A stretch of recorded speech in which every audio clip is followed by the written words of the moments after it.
pendant l'hiver.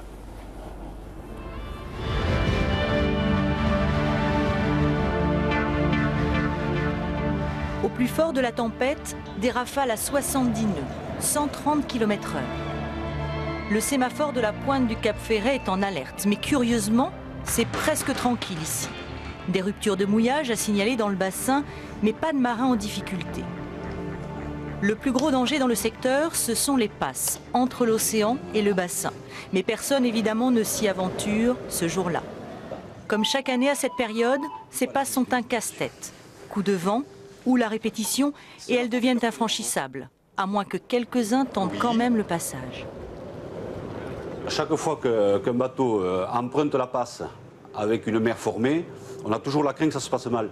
Il suffit d'une avarie de barre, d'une avarie de machine, et puis c'est la catastrophe, quoi.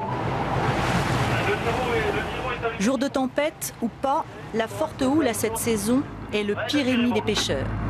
Oui, dites-moi, vous avez un petit aperçu pour la passe?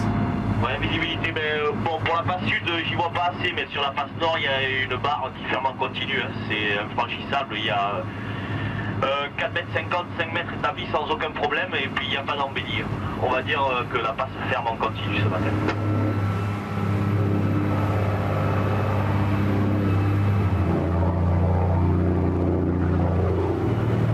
Déjà, rien que quand on arrive ici, on a déjà compris ce qui va se passer. Ça va être un demi-tour assuré, ça c'est clair. Rien qu'à voir les bancs là comme ils donnent, ici ça fait l'impression d'une barre blanche, et encore là on voit vraiment que le plus petit, quoi. C'est-à-dire c'est le plus haut des bancs, en fin de compte c'est que des mousses. Là c'est carrément des brisants.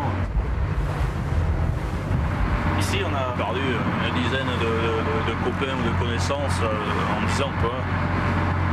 Scénario catastrophe, 3 morts d'un coup, un coup 2, un coup 1, une autre fois 3, c'est bon.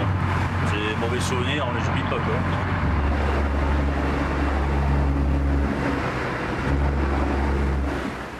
Impossible de sortir ou de rentrer dans le bassin. Alors la flottille des pêcheurs arcachonnais se déroute. Port le plus proche, Royan, le plus proche, mais à 8 heures de mer quand même. Là, le grand rapatriement de la pêche s'organise.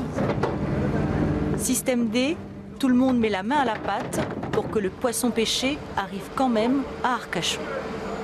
Chef d'orchestre, Yves, le directeur de la criée d'Arcachon. Arcachon, c'est une opération qui va durer 2 heures, 2 heures et demie. Ici, si on compte le temps de débarquement et le trajet, c'est une opération qui va durer 15 à 18 heures environ. Voilà la différence. Donc du temps, c'est de l'argent et il y a un coût énorme pour le port de pêche d'Arcachon. Et pour les armements aussi, qui sont obligés de louer des voitures pour rentrer à Arcachon, etc. On sent bien qu'il y a un mouvement de ras-le-bol. Ça se joue sur très peu de choses, sur la camaraderie, même sur l'amitié, parce que les bateaux, certains, depuis 1 mois et demi, qui ont quitté le port d'Arcachon, n'ont pas vu ne rentrent plus chez eux. Beaucoup de fatigue pour tout le monde. Mais plus question aujourd'hui d'attendre tranquillement l'accalmie à son port d'attache. La pression financière sur les bateaux est trop importante. Mais pas question non plus de braver la nature et les passes. On est déjà passé, mais bon. Après, c'est au point de notre vie, donc c'est pas la peine, quoi. On peut se faire arracher la passerelle, plus de carreaux, donc non, c'est pas la peine, quoi. Pour une poignée de poissons, ça vaut pas le coup, quoi. Aujourd'hui, 5 bateaux ont déchargé 8 tonnes de poissons avec les moyens du bord. Mais ce qui compte, c'est que les bateaux puissent repartir. S'ils étaient restés à Arcachon, ils seraient restés coincés de longs jours avant de pouvoir reprendre la mer.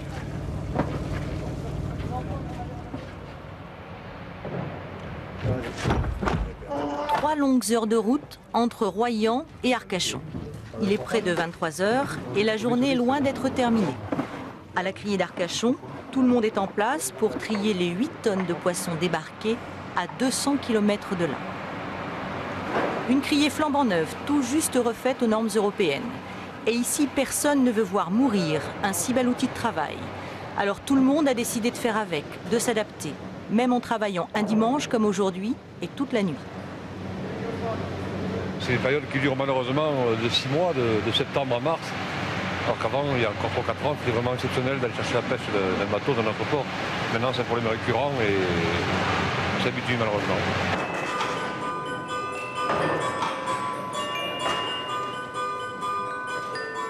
Toujours l'œil attentif, le geste rapide. Pas un mot, juste le rythme des machines.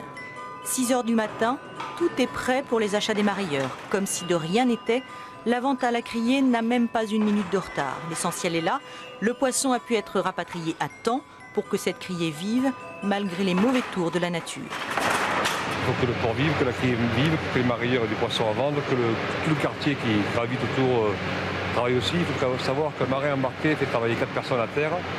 Il y a 200 marins à Arcachon, ça fait 800 personnes qui sont concernées directement par ce problème.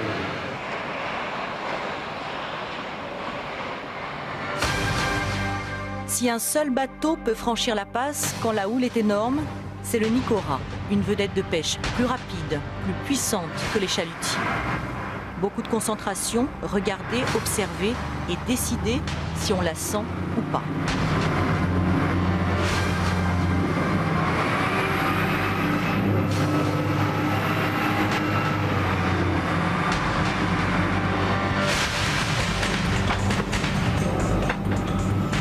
Cette fois, le patron du Nicora est passé, mais ce sera le seul. Ceux qui sont en mer doivent se dérouter, les autres sont bloqués au port. Alors que faire pour contrer la nature? De grands travaux sont programmés dans l'intérieur du bassin, mais rien justement pour désensabler les passes. Solution miracle, un chenal de 15 mètres de fond avec un empierrement de côté nord et côté sud sur 1000 de long. Quoi. Voilà. Après, bon, il faut pas rêver, quoi. Sur le bassin, tout le monde appréhende un nouvel accident, un nouveau naufrage. Alors pour tenter de limiter les risques, la navette pour rapatrier le poisson entre les ports voisins et Arcachon n'est pas prête de s'arrêter durant l'hiver. Si on laisse passer la mauvaise